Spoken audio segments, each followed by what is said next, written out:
जय गुरुदेव। गुरुर्ब्रह्मा गुरुर्विष्णु गुरुदेवो महेश्वरः। गुरुः साक्षात् परम ब्रह्म तस्मै श्री गुरुवे नमः। अर्चनी वंदनी प्रातः स्मरणी परम पूजनी गुरुदेव के चरणों में बारंबार वंदन कर आरंभ करते हैं। आज अपन देखेंगे ग्रंथ का प्रयोजन। शास्त्र की भाषा में कहें तो प्रयोजन, और अपने सरल भाषा में कहें तो स्थापत्य वेद का महत्व या वास्तुशास्त्र का महत्व, उपयोगिता, आज के समय में कहो तो प्रासंगिकता आप कह सकते हो, लेकिन मुख्य बात है प्रयोजन। तो वास्तुशास्त्र का उद्देश्य क्या है? अपनी जितनी वैदिक विद्याएं हैं उन सबका उद्देश्य मनुष्य जो है वो अपने जीवन में जो चार पुरुषार्थ हैं उनकी प्राप्ति करे, धर्म अर्थ काम और मोक्ष। ये क्रम है। जो अपना स्वधर्म है उसका पालन करे, वो हुआ धर्म। उस पर खड़े होकर, धर्म पर खड़े होकर, आरूढ़ होकर अर्थ यानी पैसा कमाए। और तीसरा पुरुषार्थ कामनाओं की पूर्ति करे। और चतुर्थ पुरुषार्थ है मोक्ष को प्राप्त करे, मुक्ति को प्राप्त करे, दृष्टा भाव में, साक्षी भाव में स्थित रहे। तो ये तो सभी अपनी जितनी वैदिक विद्याएं हैं उसका उद्देश्य है पुरुषार्थ की प्राप्ति। यहाँ अपन वास्तुशास्त्र को थोड़ा सरल करके देख रहे हैं। तो ये कह रहे हैं कि जो अपना वास्तुशास्त्र है वो कैसे उपयोगी है, किन किन के लिए उपयोगी है। वास्तुशास्त्र यानी प्रकृति के नियम, जितनी भी वैदिक विद्याएं हैं वो सब प्रकृति के नियम है। उसके अनुसार यदि अपन जीवन में आचरण करेंगे, व्यवहार करेंगे, कार्य करेंगे तो प्रकृति का सहयोग मिलेगा। चाहे आयुर्वेद हो, चाहे गंधर्व वेद हो, चाहे शिक्षा हो, कल्प हो, व्याकरण हो, निरुक्त हो, ज्योतिष हो, अध्यात्म हो, दर्शन हो, जितनी भी ये विद्याएं हैं ये क्या है? ये प्रकृति के नियम है। जब आयुर्वेद कहा तो वात पित्त है ना, वात है, पित्त है, कफ है, ये प्रकृति है। उसके अनुसार व्यक्ति भोजन करे, उसका आहार विहार करे तो क्या हुआ? प्रकृति के नियम का पालन हुआ। इसी प्रकार योग है तो योग के जो अष्टांग योग कह लो, यम नियम आसन प्राणायाम प्रत्याहार धारणा ध्यान समाधि, तो उससे क्या हुआ? प्रकृति ने सहयोग दिया। ठीक इसी प्रकार जो वास्तुशास्त्र है वो है कि किस प्रकार के भवन में व्यक्ति निवास करे, कार्य करे, ऑफिस है, फैक्ट्री है, इंडस्ट्री है, नगर है, वो किस प्रकार का बनाया जाए कि उसमें रहने वाले जो निवासी हों उनको प्रकृति की पोषणकारी शक्ति प्राप्त हो, जो भी वो कार्य करें उसमें उनको सफलता मिले। तो आज की इकाई में, आज के पाठ में अपन ये देखने का, समझने का प्रयास करेंगे कि जो स्थापत्य वेद है, वास्तुशास्त्र है, वो आर्किटेक्ट के लिए कैसे उपयोगी है। फिर बाद की इकाइयों में अपन देखेंगे कि एक सिविल इंजीनियर के लिए, इंजीनियर के लिए वास्तुशास्त्र का क्या महत्व है। इसी प्रकार जो इंटीरियर डिजाइनर है, इंटीरियर डेकोरेटर है, आंतरिक सज्जाकार है, उसके लिए यह शास्त्र कितना महत्वपूर्ण है।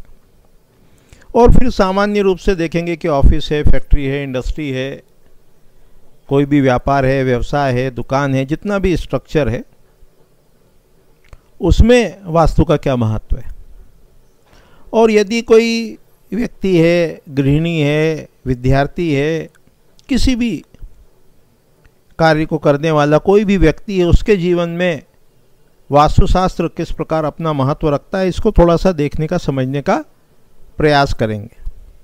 तो अभी अपन ये देखें कि जो आर्किटेक्ट है उसके लिए वास्तुशास्त्र क्यों जरूरी है।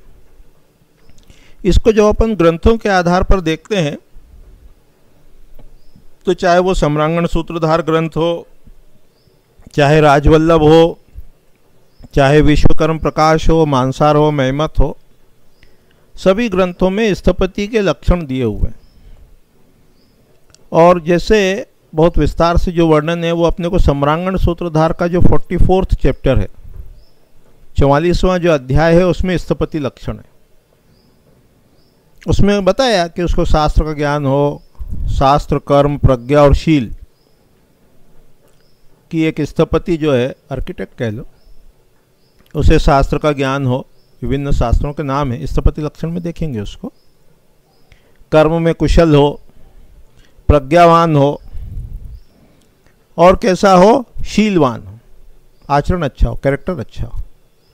तो यहाँ स्थपति के लिए या आर्किटेक्ट के लिए क्यों जरूरी है कि जब वो वास्तु के नियम को समझेगा और उसके अनुसार जब नगर बसाएगा, सम्रांगण सूत्रधार में बहुत विस्तार से शुभ अशुभ आकार दिए हुए हैं नगरों के, कि नगर कैसे हो, चौराहे कैसे हो, एंट्रेंस कैसी हो, मेन गेट कैसा हो, नालियाँ कैसी हो, रोड्स कैसे हो, नेटवर्क कैसा हो, किस प्रकार के व्यक्ति को कहाँ बसाना।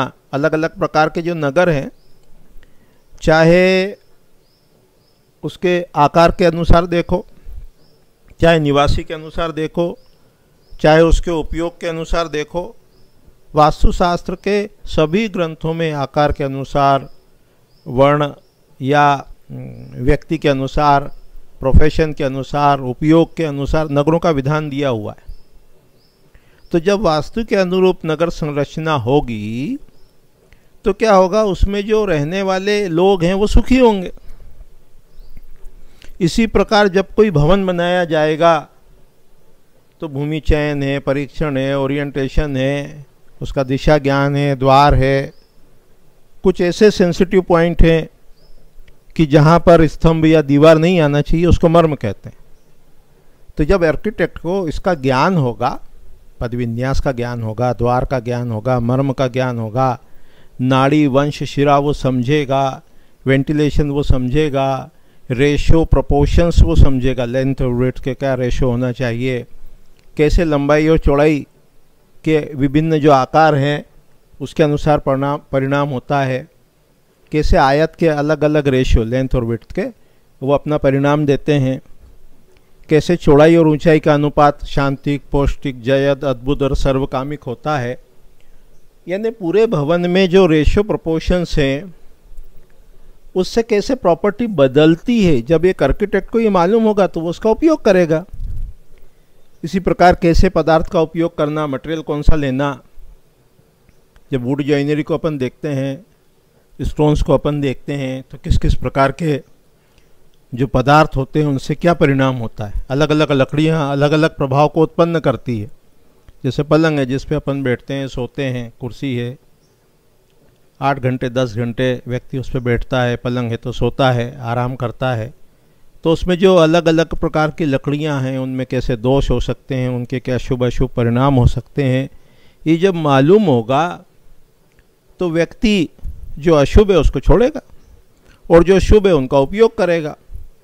तो ये आर्किटेक्ट के लिए बहुत ज़रूरी है कि वास्तुशास्त्र का उसको ज्ञान हो, क्योंकि शास्त्र में तो लिखा है, सम्रांगण सूत्रधार का 44वां जो चैप्टर है उसमें बताया है कि जो स्थपति शास्त्र को ना जानकर, है ना, उसका वो करता है, प्रयोग करता है, शास्त्र को नहीं पढ़ा है, तो लोगों की अकारण मृत्यु का कारण बनता है और राजा उसको मृत्युदंड दे, ऐसा विधान शास्त्र में बताया है।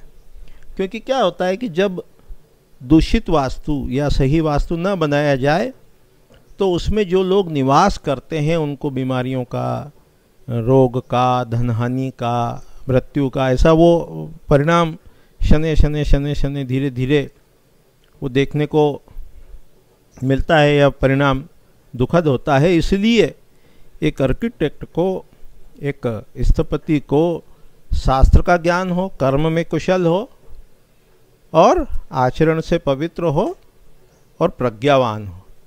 तो एक जो आर्किटेक्ट है, एक जो सिविल इंजीनियर है, उनको यदि ये सब वास्तु से संबंधित ज्ञान होगा तो क्या होगा, ऐसे भवन का वो निर्माण करने में सक्षम होंगे जिससे व्यक्ति को क्या हो, प्रकृति का सहयोग मिले।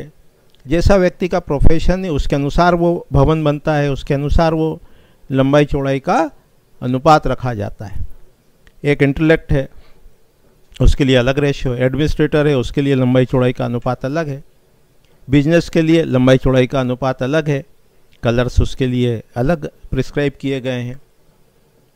तो इस प्रकार से जब अपन शास्त्र को जानते हैं, समझते हैं, तो ऐसे भवन में रहते हैं जिससे प्रकृति का सहयोग प्राप्त होता है और व्यक्ति अपने जीवन में उत्तरोत्तर प्रगति करता है।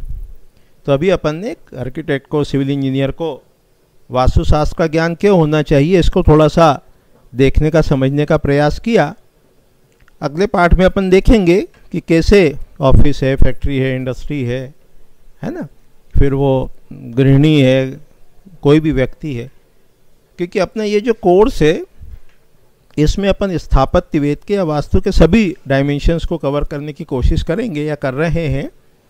तो ये सभी के लिए समान रूप से उपयोगी है, क्योंकि इसमें अपन अध्यात्म की भी चर्चा करेंगे, मन की भी चर्चा करेंगे, बुद्धि की भी चर्चा करेंगे, कैसे वो बुद्धि से मन को कंट्रोल करना है या मन प्रभावित होता है, मन से कैसे इंद्रियां प्रभावित होती है।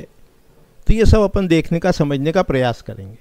अभी इतना ही कह के वाणी को विराम देते हैं। जय गुरुदेव, जय गुरुदेव।